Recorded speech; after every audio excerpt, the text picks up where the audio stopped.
আসসালামু আলাইকুম, কেমন আছেন সবাই? আশা করি ইনশাআল্লাহ সবাই ভালো আছেন। ওয়ার্ডপ্রেস ই-কমার্স ওয়েবসাইট টিউটোরিয়ালের 2 নম্বর সিরিজের আজকে ফায়ারজির 2 নম্বর পর্বে আপনাদের সবাইকে স্বাগতম। গত পর্বে আমরা ফায়ারজির জাস্ট থিমটা ইনস্টল করে অ্যাক্টিভ করে রাখছিলাম। আজকে আমরা দেখব যে থিমের ভিতরে যে রিকোয়ারমেন্ট প্লাগইন আছে, যে রিকোয়ার্ড প্লাগইন আছে, সেই প্লাগইনগুলো আমরা ইনস্টল করে অ্যাক্টিভ করব। দেন আমরা পেজ বিল্ডার সম্পর্কে বেসিক এবং থিম সম্পর্কে বেসিক নলেজ গ্যাদার করব। আই হোপ তাহলে আমরা বেসিক স্টেপগুলো পার করলে আমরা যখন ডেমো ইনপুট করে কাজ করব তখন বিষয়টা আমাদের বুঝতে সহজ হবে। তাহলে চলুন আমরা কাজ স্টার্ট করে দিই। তো দেখেন, আমি আমার ওয়েবসাইটে লগইন করে অলরেডি ড্যাশবোর্ডে প্রবেশ করেছি। তো এখানে আসার পর জাস্ট বেসিক কিছু কাজ আমি করে নিই প্রতিনিয়তই। আমার এখানে কিছু অপ্রয়োজনীয় নোটিফিকেশন থাকে, সেগুলো আমি রিমুভ করে দিলাম জাস্ট। দেন তারপর এখানে আমাকে অনেকগুলো প্লাগইন সাজেস্ট করতেছে। জাস্ট আমি begin the install plugin just এখানে ক্লিক করলাম। ক্লিক করার পর আমাকে যতগুলো রিকোয়ার্ড প্লাগইন আছে আমাদের এই থিমের সাথে ইন্ডিকেট করা, সেই সমস্ত প্লাগইনের লিস্ট আমি এখানে দেখতে পাবো। তো জাস্ট আমি একবারে সবগুলো প্লাগইন ইনস্টল করে ফেলবো। সেটা করার জন্য জাস্ট উপরে প্লাগইন অপশনে ক্লিক করলে প্রত্যেকটা প্লাগইন অলরেডি সিলেক্ট হয়ে যাবে। দেন তারপর আমরা এই ড্রপ ডাউন মেনুর উপরে ক্লিক করব, ইনস্টল আসবে, আসার পর অ্যাপ্লাইতে ক্লিক করব। এখন কিছুক্ষণ ওয়েট করব, জাস্ট প্লাগইনগুলো ইনস্টল হয়ে যাবে। দেন সেকেন্ড টাইম আমরা প্লাগইনগুলোকে অ্যাক্টিভ করব। তো দেখুন, পর্যায়ক্রমে আমার প্রত্যেকটি প্লাগইন ইনস্টল হয়ে গেছে। দেন আমরা এবার প্লাগইনে রিটার্ন টু ড্যাশবোর্ড আবার ক্লিক করব, আমাদের প্লাগইন পেজে নিয়ে চলে যাবে। তো প্লাগইন পেজে না, আমাদের একবার ইসে নিয়ে চলে আসলো। Okay fine, no problem. হ্যাঁ, এখানে আরেকটা সুবিধা যে একবারেই প্লাগইন ইনস্টল প্লাস অ্যাক্টিভ হয়ে যায়। ঠিক আছে, খুব সুন্দর একটা ফিচার। কিছু কিছু থিমে আছে অলরেডি প্লাগইন ইনস্টল করে অ্যাক্টিভ করতে হয়, কিন্তু আবাডা থিমের ক্ষেত্রে আমরা দেখছিলাম যে একবারেই প্লাগইনগুলো ইনস্টল হয়ে অ্যাক্টিভ হয়ে যায়। তো ওকে ফাইন, দ্যাটস গুড। এখানে আমরা আসার পর আমাদের কিছু কিছু প্লাগইন মেবি আপডেট চাচ্ছে। তো যাই হোক, এখানে যেটা চাচ্ছে চাক, সমস্যা নেই। এবার যেহেতু আমাদের ই-কমার্স স্টোর, অবভিয়াসলি আমাদের ডেমো ইনপুট করার জন্য ও কমার্সের কিছু সেটিংস লাগবে। তো সেই ক্ষেত্রে আমাদের অবশ্যই ও কমার্সের উইজগেটটা সেট আপ করে নিতে হবে। এই কাজটা না করলে অবশ্যই আমাদের হবে না, এই বিষয়টা মাথায় রাখবেন।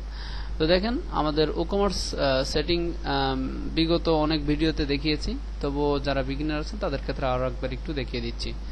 তো জাস্ট এইভাবে স্টেপ বাই স্টেপ কিছু স্টেপ আসবে, সেগুলো ফিল আপ করবেন। এটা মূলত আপনার স্টোরটা কোন এলাকাতে, আপনার স্টোরটা কি রিলেটেড, হ্যাঁ, আপনার স্টোরের প্রোডাক্ট কি, সেই স্টেপগুলো পার করে এই ও কমার্সের এই উইজগেটটা সেট আপ করতে হয়। তো জাস্ট আমি ডেমো হিসাবে এখানে কিছু দিয়ে দিব। আমি কান্ট্রি ঝিনাইদহ বাংলাদেশ আমি যদি দিয়ে দিই,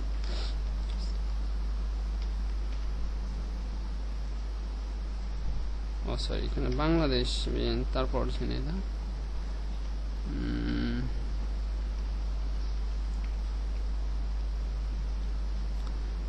এখানে আমি যদি স্ক্রল করে নিচে চলে আসি, প্রত্যেকটা জেলার নাম এখানে দেখতে পাবেন।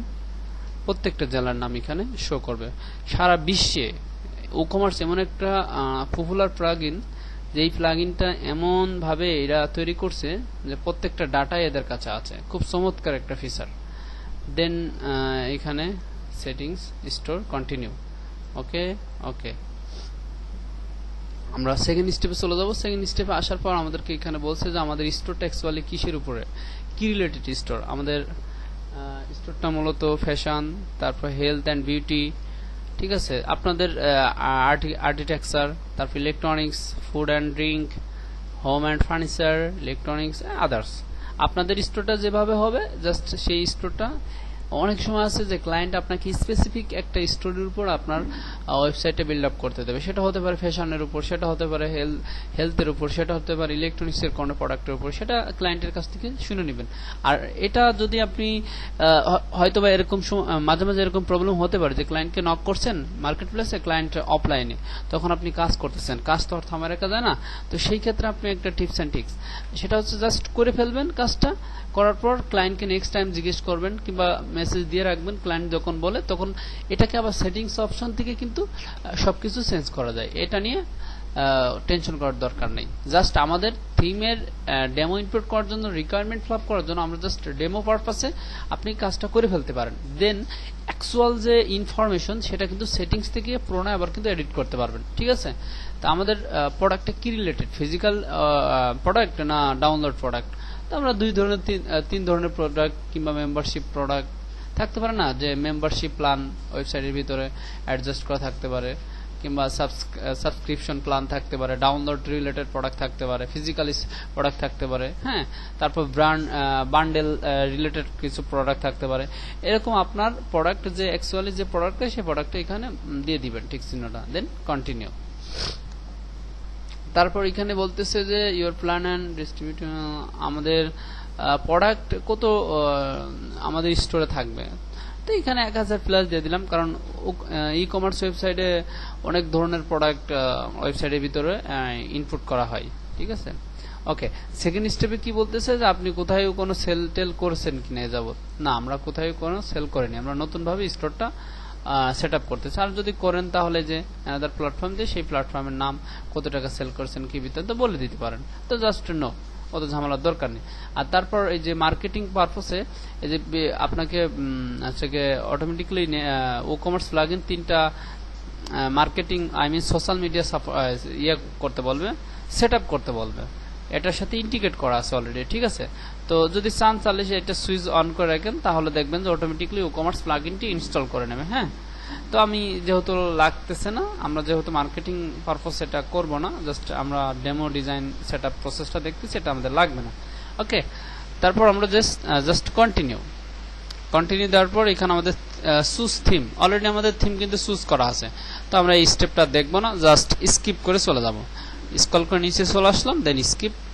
তারপর এখানে বেশগুলো স্টেপ আছে ক্যালকুলেশনের বিষয়, তো আমরা এটা দেখবো না, জাস্ট নো থ্যাঙ্কস।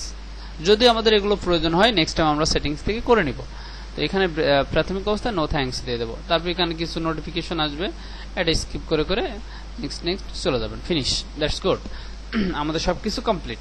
এবার আমরা যদি একটু ড্যাশবোর্ড ভিজিট করি, দেখবো যে আমাদের কোনো নোটিফিকেশন আর আছে কিনা। তো দেখেন ও কমার্সের বেশ কয়েকটা নোটিফিকেশন এখানে আছে। তো আমরা এক কাজ করি, এখানে এটা শুধু ও কমার্সের নোটিফিকেশন 2টা থাকুক, এই যে অপ্রয়োজনীয়গুলো না থাকাই ভালো। কারণ যখন আমাদের স্টোরটা সুন্দরভাবে বিল্ড আপ করবো, তখন সেই স্টোরের আমাদের কয়টা অর্ডার আসলো, কয়টা অর্ডার হোল্ডে পড়ে আছে, ঠিক আছে, কত টাকা বেচাকেনা হলো, হ্যাঁ, সবকিছু এখান থেকে দেখতে পাবো। আর যদি এখানে হিজিগিজি নোটিফিকেশন থাকে, তাহলে মনে করেন দেখতে খুব ডিসগাস্টিং লাগে। এই জন্য আমি অলওয়েজ ফ্রেশ এবং ক্লিন করে কাজ করতে ভালোবাসি। আপনাদেরকেও এটাই শিক্ষা দিচ্ছি, যাতে আপনারা এই ফ্রেশ কাজগুলো ক্লায়েন্টকে সব করতে পারেন, ক্লায়েন্টের কাছে প্রেজেন্টেশন করতে পারেন। তখন দেখবেন যে ক্লায়েন্ট আপনাকে একটা ভালো রিভিউ দিবে। ঠিক আছে, ওকে। আর 10 জন ফ্রিল্যান্সারের থেকে আপনি একটা ভালো বেনিফিট পাবেন এই সমস্ত ছোট ছোট টিপস অ্যান্ড ট্রিক্স এর কারণে। ওকে, ফাইন, দ্যাটস গুড। এবার আমরা যে কাজটা করব, আমরা এখন দেখি আমরা যে রিকোয়ারমেন্ট প্লাগইন গুলো সেটআপ করলাম, সেই সেটআপ করার ফলে আমাদের কি কি পরিবর্তন ঘটেছে। দেখেন এখানে অল্প কিছু সংখ্যক মেনু ছিল লেফট সাইডে, এখানে কিন্তু অনেকগুলো মেনু অ্যাডজাস্ট হয়ে গেছে, অ্যাড হয়ে গেছে। দেখছেন এই যে পোর্টফোলিও, স্টাফ, নিউজলেটার, টেস্টিমোনিয়াল, হ্যাঁ, ও কমার্স, প্রোডাক্ট, মার্কেটিং, তারপর YITH, ঠিক আছে, এরকম এই যে WP বেকারি, এটা হচ্ছে মেন, আমরা যেটা ডিসকাস করব। তারপর রেভলিউশন স্লাইডার। এখন প্রশ্ন হলো যে এই থিমের সাথে কি পেজ বিল্ডার ইন্টিগ্রেট করা আছে। সবাইকে আমি ইতিমধ্যে বলেছি, হয়তো বা সবাই বুঝতে পারছেন, visual page builder, WP bakery. এখন আমরা প্রাথমিক অবস্থায় থিম অপশন আজকের পর্বে কথা বলবো, দেন সেকেন্ড পর্বে গিয়ে আমরা revolution WP bakery page builder নিয়ে কথা বলবো। তাহলে একটা থিমের 2টা মেন ফিচার থাকে, 2টা মেন টার্গেটেড জিনিস থাকে শিকার, সেটা হচ্ছে থিম অপশন আর পেজ বিল্ডার।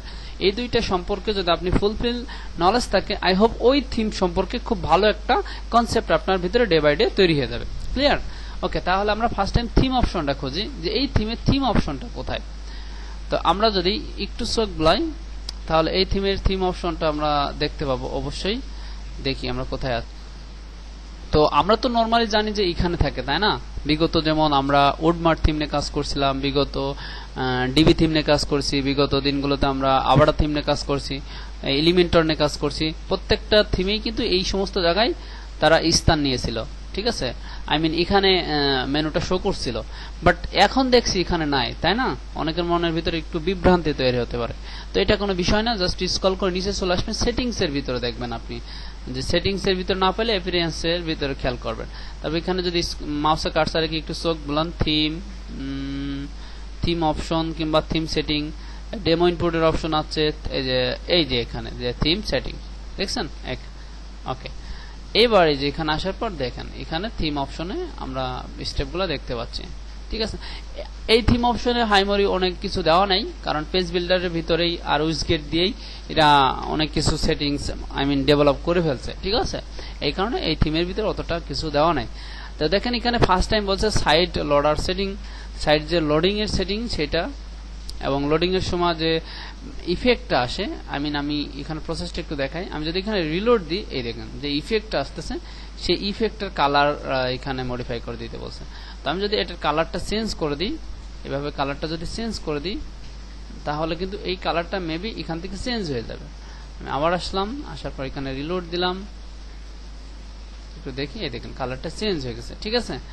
তাহলে এটা হচ্ছে জেনারেল অপশনের ভিতরে প্রথমে সাইড লোডিং, তারপর জেনারেল সেটিং এর ভিতরে প্রথম হচ্ছে লোগো ইমেজ। আই মিন এই যে লোগোটা আছে, এই লোগোটা এক্স্যাক্টলি, হ্যাঁ, আমরা যদি এই লোগোটাকে আপলোড করে এখান থেকে চেঞ্জ করে দিই, এই দেখেন এখানে আবার আপলোডের সিস্টেম আলাদা। আমরা বিগত যে আবাডা থিম, ডিবি থিম নিয়ে স্টাডি করছিলাম, তখন কিন্তু এরকমটা সিস্টেম ছিল না, তো অন্য একটা সিস্টেম আসতেছিল।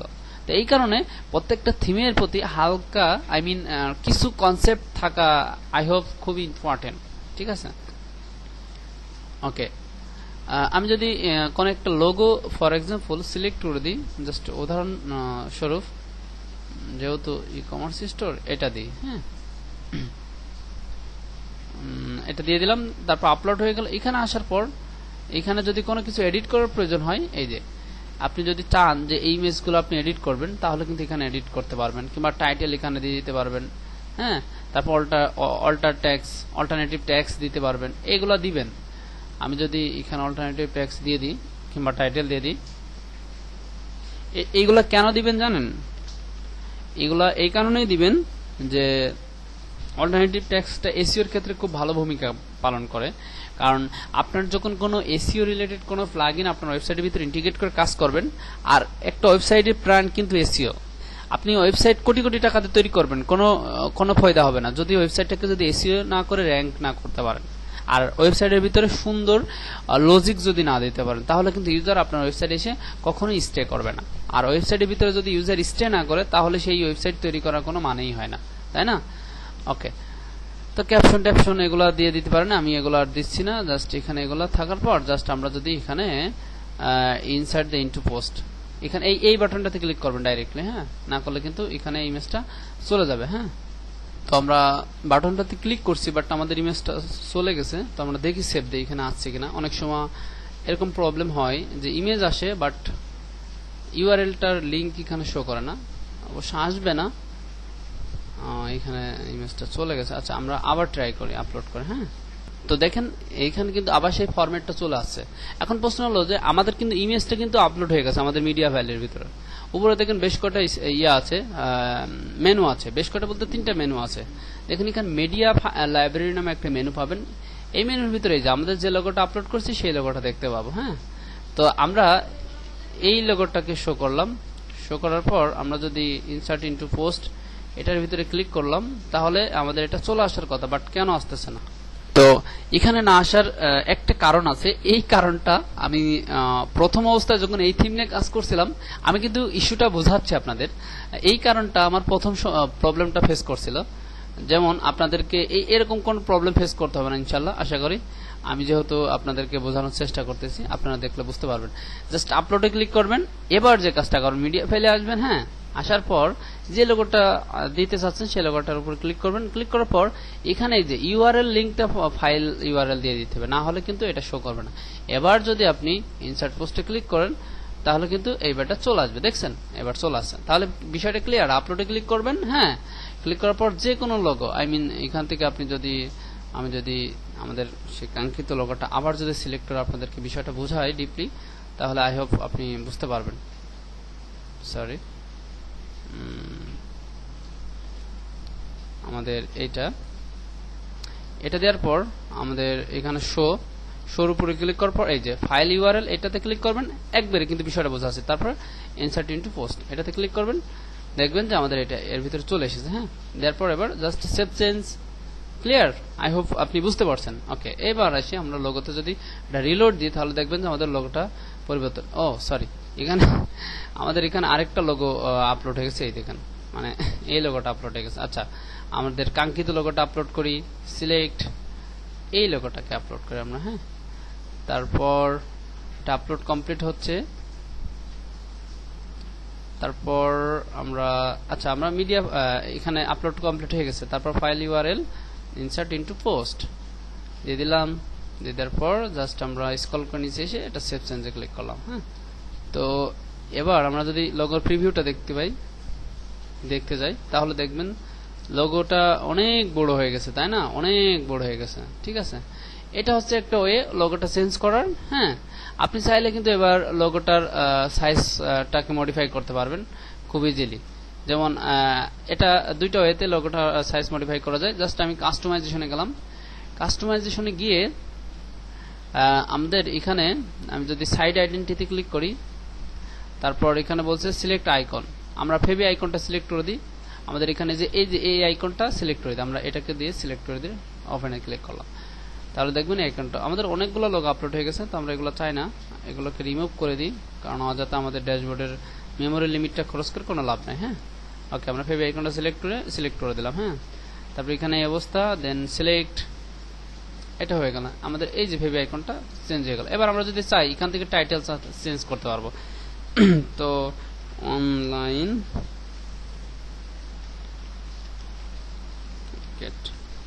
মার্কেট, ঠিক আছে।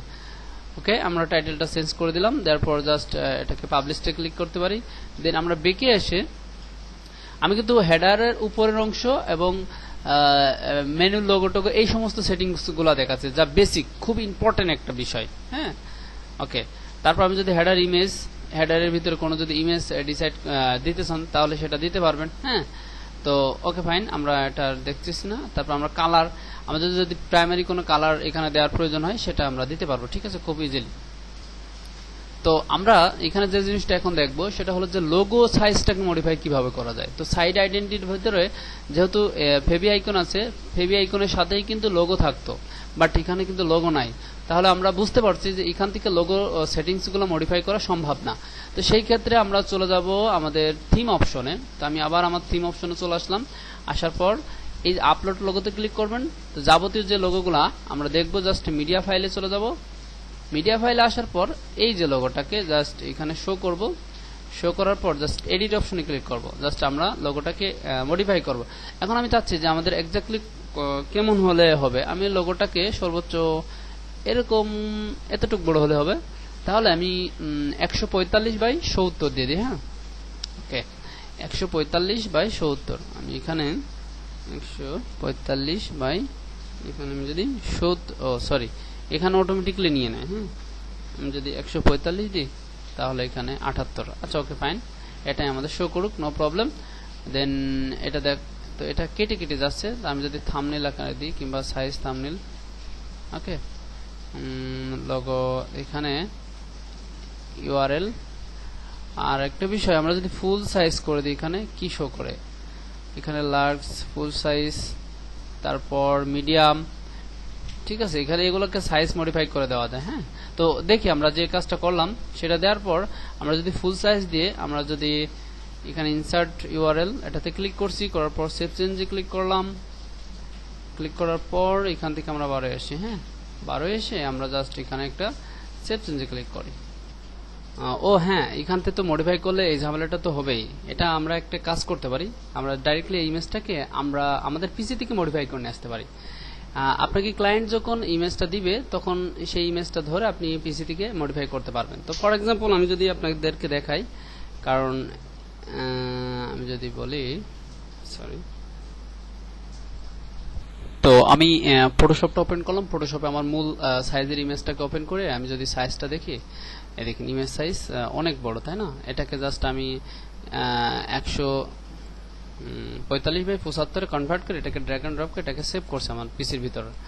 এই যে আমি ছোট্ট আকারে এটাকে সেভ করছি, ঠিক আছে?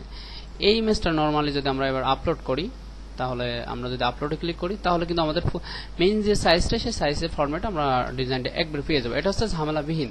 আর আমি সাইজ মডিফাই করার প্রসেসটা আরেকটু দেখাই বিষয়টা, না হলে আপনাদের ভিতরে একটা জড়তা থেকে যাবে। এই জন্য আমি বিষয়টা আরেকটু ক্লিয়ার করার চেষ্টা করব। তো এটা কি করব, just file then insert post click করলে আমাদের এই ফাইলটা এখানে চলে আসবে। এবার আমরা কি করতে পারি, সেভ চেঞ্জ।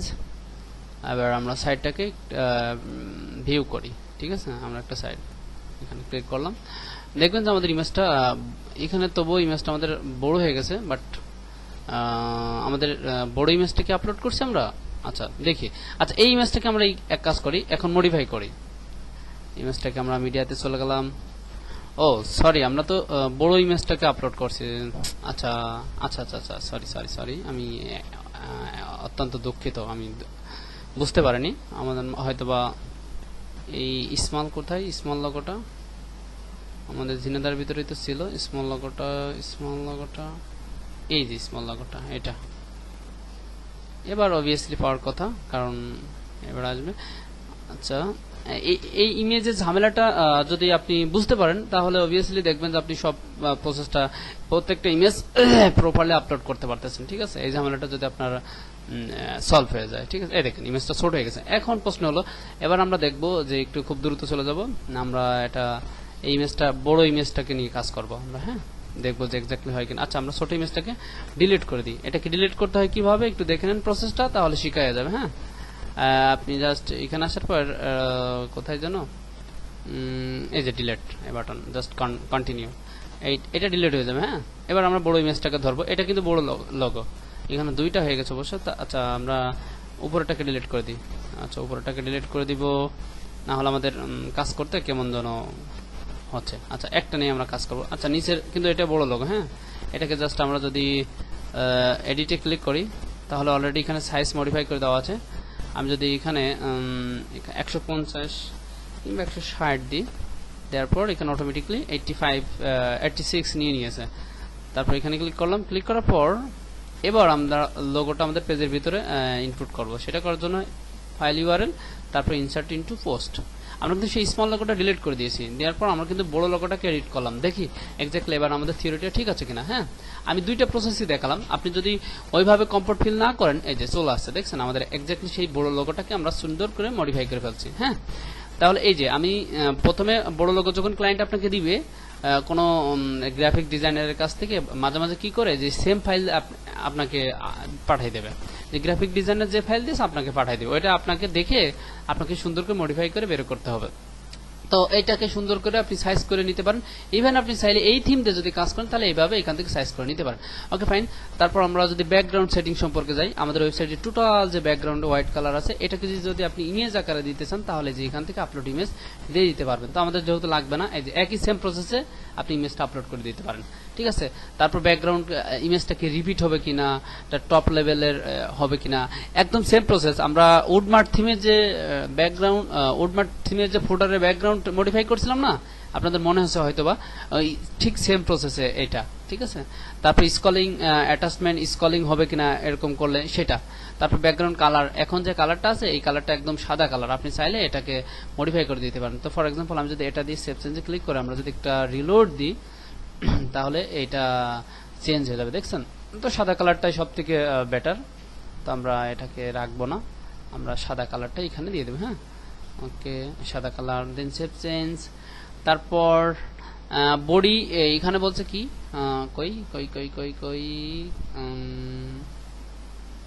সরি, এই যে বডি ফন্ট, বডি ফন্টে কি হবে, পপিন্স হবে কিনা, এই জিনিসটা ইম্পর্টেন্ট। আপনার একটা বিষয় মাথায় রাখবেন, যখন আপনি কোনো থিম নিয়ে কাজ করবেন, একটু এখানে টিপস দিই, কারণ অলওয়েজ আমি সবসময় জন্য আপনাদের ভালো কিছু দেওয়ার চেষ্টা করি।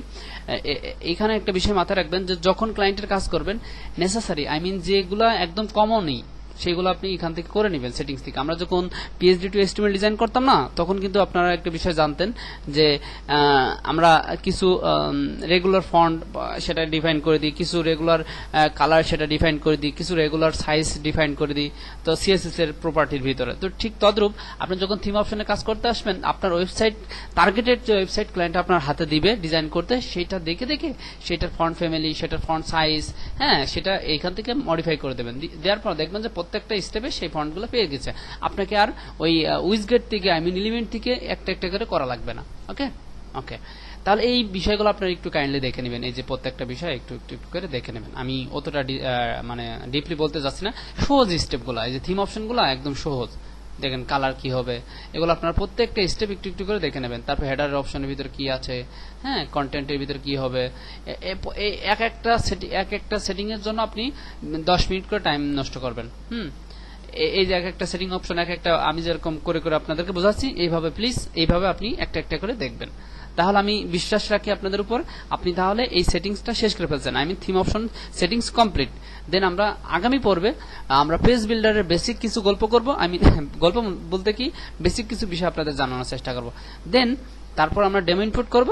তখন আমাদের পেজ বিল্ডার আর থিম অপশন সম্পর্কে যখন আইডিয়া থাকলো, তখন আমরা কিন্তু সেই ডেমোটাও কিন্তু ফুললি এডিট করতে পারবো। চমৎকার না? হ্যাঁ, রিয়েলি চমৎকার।